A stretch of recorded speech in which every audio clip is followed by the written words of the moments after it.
Hey there, guys and gals. This is the Star Wars Battlefront 2 Boba Fett Rival Apollo. And I've had this since before we did the first Nerf war, but I haven't actually had a chance to open it. We had one other person during the war, Aaron.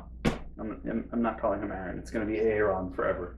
Actually had one of these as well because they were super cheap from GameStop at one point. And what this pack is a Rival Apollo in the Boba Fett color scheme, the Rival face mask in the Boba Fett color scheme, a Mandalorian patch, and specially colored Rival balls, which are half green, half red. So the Boba Fett color scheme. And the Rival Apollo actually has the Mandalorian symbol on it, which is super cool. And we're just gonna unbox this puppy. We're gonna get it done, and I'm happy to start this. I have a whole bunch more coming down the pipeline, and I'm probably going to. You're gonna see that this area is going to remain largely the same over the course of the next couple of videos, and I'm getting to do them in the daytime because no one else is here. Yes. So before I get into the unboxing, gotcha. So before I get into the unboxing, I just want to show you guys what the back of the box looks like. This is the way that the guts are going to be laid out. It's got a really cool display case, spots for your balls, for your patch, for your mask. I think this is really cool. One thing that's weird though is I had left, if you can see these splotches here, I had left this box on a wooden chair, and like the shellac on the chair stuck to the box, and it actually ripped part of the shellac on the chair off. So I don't know what they make this design out of, but the ink is very sticky. Anyway, let's unbox this sucker.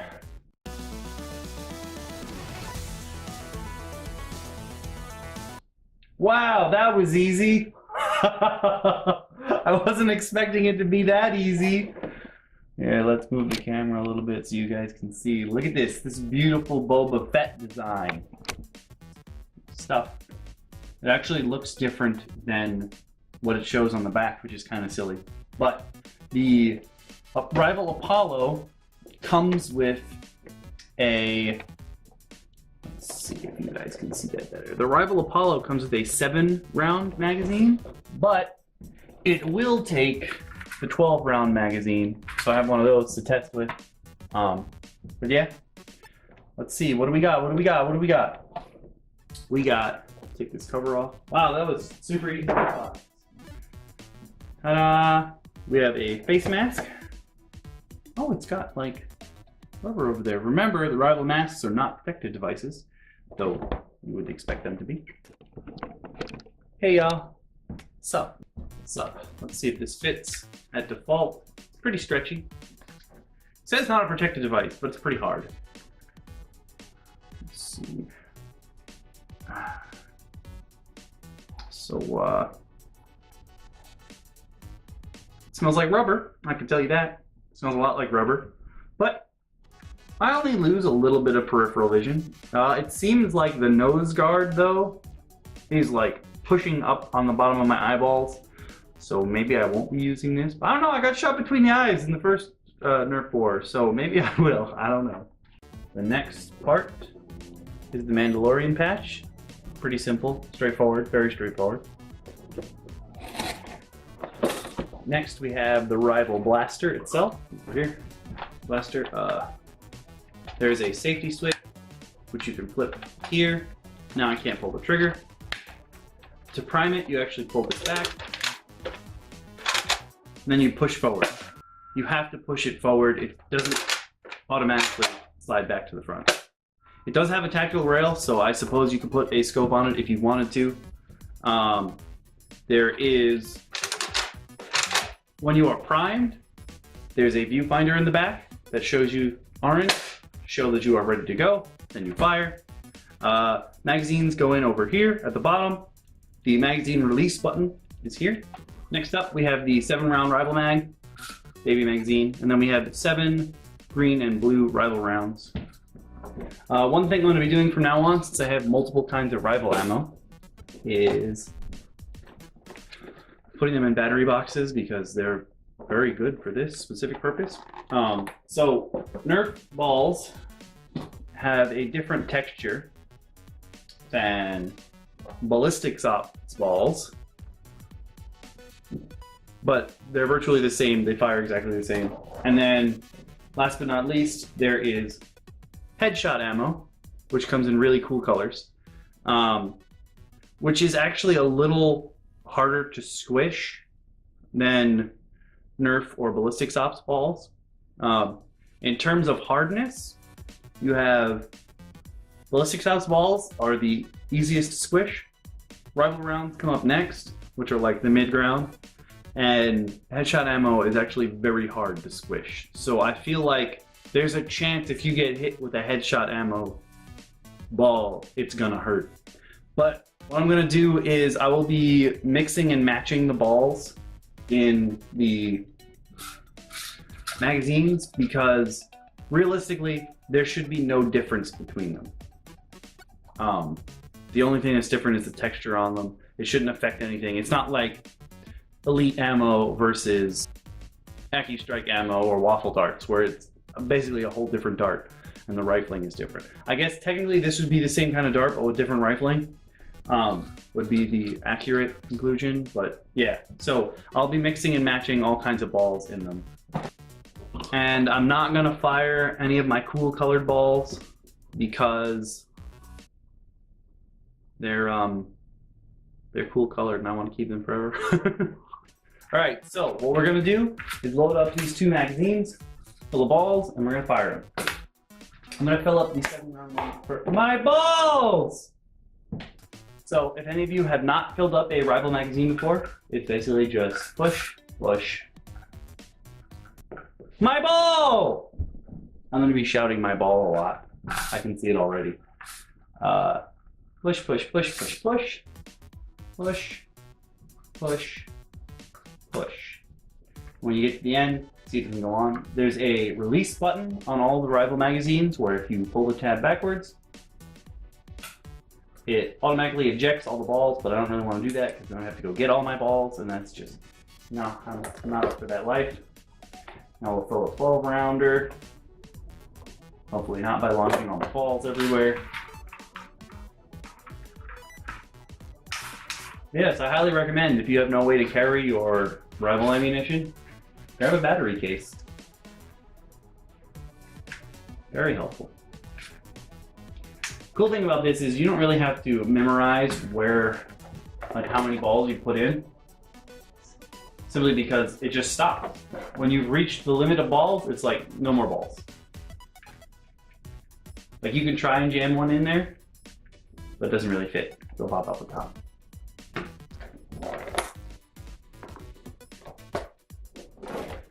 So, let's do this. One thing about the Apollo that I forgot to mention previously is there's an unjamming button.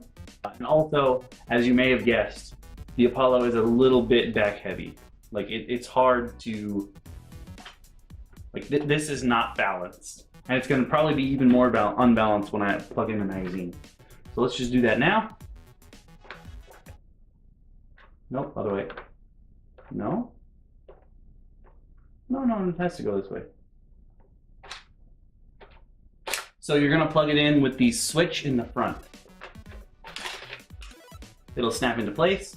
You can retrieve the magazine at any point by tapping the button on the back. That's satisfying. I don't really like this priming mechanism. I think it'll be hard, especially for smaller people. It'll be much harder to prime. But here we go, you can see I loaded one into the chamber. We're just gonna fire them off.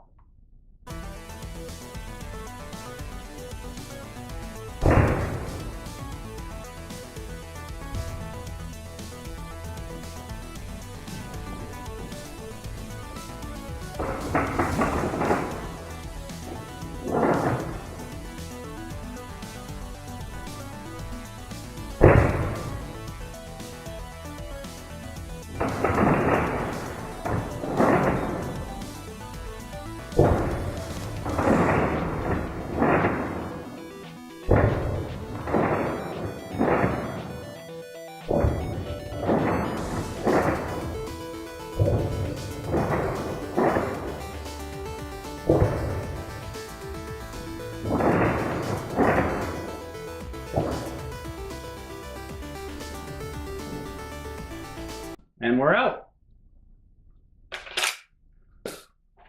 Rival guns, loud, very loud. In a controlled environment like this, very, very loud. Now we're gonna load in the 12 round magazine so I can show you that it works. Snaps into place. You can feel the button if your wrist is there.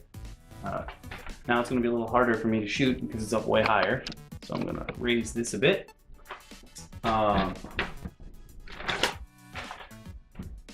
All right, here we go. I went and got some headphones because it was super loud.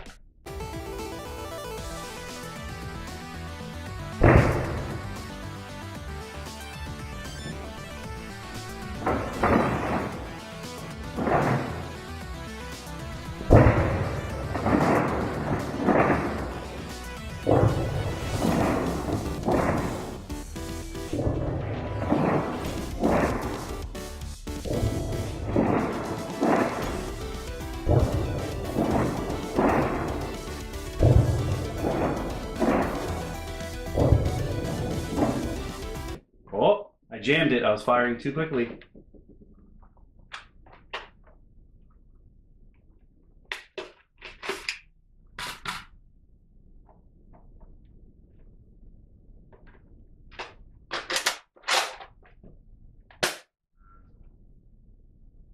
So I got my first jam. The 12 round mag has a chance to jam if you fire it too quickly.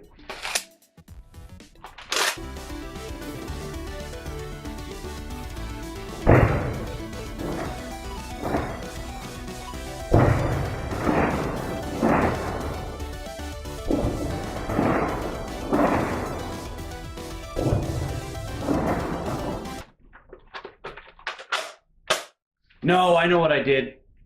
Okay, so if you'll recall in my Chronos review that if you pull the prime back, but you pull it back too quickly, like there's a stopping point before it's actually primed. You have to make sure that you pull it back all the way when you want to prime it. If you stop at the front, it's going to feel like it's jammed, but it's not actually. You see how it stopped? I can't go back? That just means you have to pull back further. Okay, so that's going to be very important to know. All right, we're back on the shooting range for rival guns because I'm always afraid that I'm going to shatter the fireplace door. This is probably a better idea. I didn't put the second table out. Also, I'm noticing as I'm looking at this, I don't think you guys can tell from here. Oh yeah, you can tell. That little table I have them on is very lopsided. But I will be firing with the 7 round mag first. And then the 12 round mag. Also, I have to say, not only are the rival guns heavier than dart guns, they're also much more difficult to prime. So children may have a lot of trouble with them. Like I had my niece and nephew firing just regular X-Shot guns, and they're 4 and 6, and they didn't have the strength to prime anything but the Stratobow, which I know I've had difficulty with these guns in the past, but I was like, oh, okay, good to know. But yeah, here we go. Starting off with the 7. There's no real sight on the Apollo, and where the tactical rail is makes me feel like if you had a sight on it, the priming mechanism would obstruct it. But I'm going to see where I fire.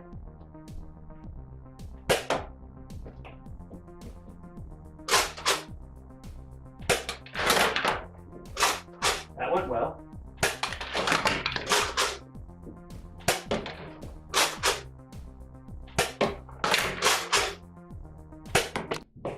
Ooh, I hit the camera.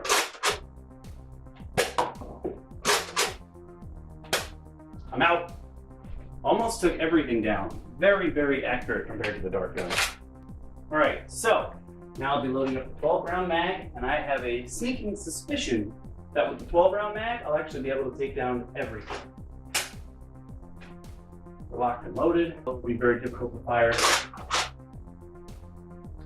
I was using my non-dominant hand. But here we go. Went right in between. That's satisfying. Oh, I'm gonna... Oh, I took out half of that bottom can. That headshot ammo went exactly where I was shooting.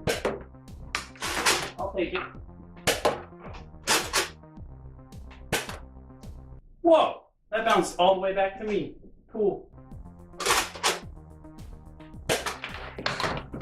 Only one left standing?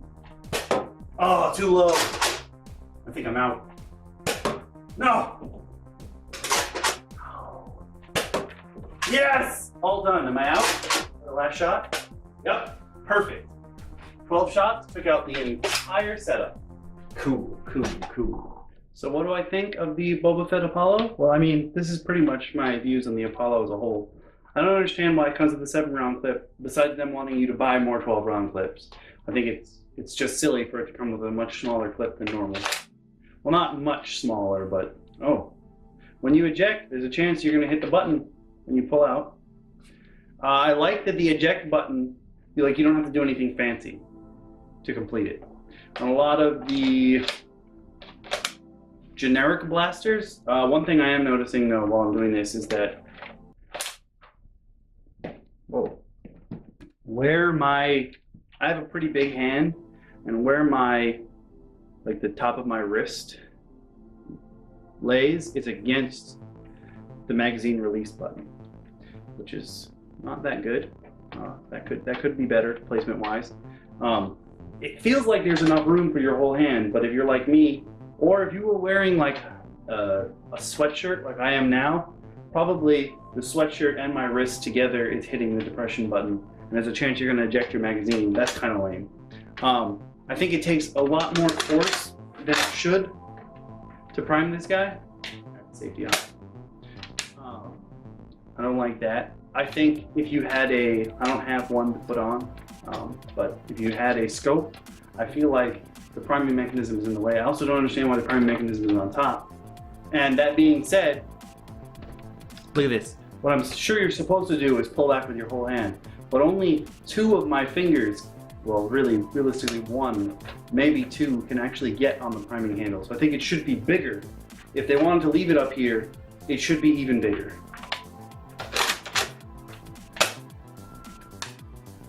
I feel like this is a bit too short. You know what I mean? It's just a bit too short. I also would rather, I'm not sure what the impetus was for this design, or the back, like the butt of the rifle. I guess if you want to hold it like this and fire, sure, but I'm sure most people are not going to fire this like that. It's back heavy, which is weirder because that means you're going to fire up. If you don't go out of your way to keep it properly aimed, you're going to fire up because the back is heavier, which I guess they want you to get headshots. I don't know. All in all, I wish there was a vertical foregrip to prime. I think on the bottom would be a lot better than on the top, but that's just my 2 cents. I don't really have that much to say about this because seeing that there are generic blasters with vertical foregrips, I think that they're a better option than this. And I believe there's another one, maybe it's the Hera of the Nerf actual Apollo line, that is basically exactly this, but with a vertical foregrip prime. And I think that's a much better option than having it up here. I think this is kind of annoying. And also, because of the strange design of this, it's going to be incredibly hard to holster. You'd have to holster it backwards and upside down. So you won't be able to pull it out and shoot. You'd have to pull it out, flip it over, prime, and then shoot. I mean, I guess you could prime it while it's in there, but still, because of the weird shape it's in, you have to pull it out upside down and then spin it around to fire it. And I don't know, it just doesn't seem like a very effective blaster for me at this point. But it does take both the 7-round mag that it comes with, clearly, and it takes the 12-round mags that you can buy in the store that come with 25 rounds. Which is actually pretty nice. Pretty good deal on that point. Like I said before, this is the first video in a series that I'm going to be doing all in one day just to get them out of the way, because we have another Nerf war coming up. So it seems like there's going to be a Nerf war, Great Nerf War 2018 Fall Classic version. So yeah, I'll be doing that soon. So I want to get all these out of the way. I want to know how they work. I want to know how effective they are. so that I can use them in the war. Though clearly I'm not going to carry like 85 guns on me. That's just silly.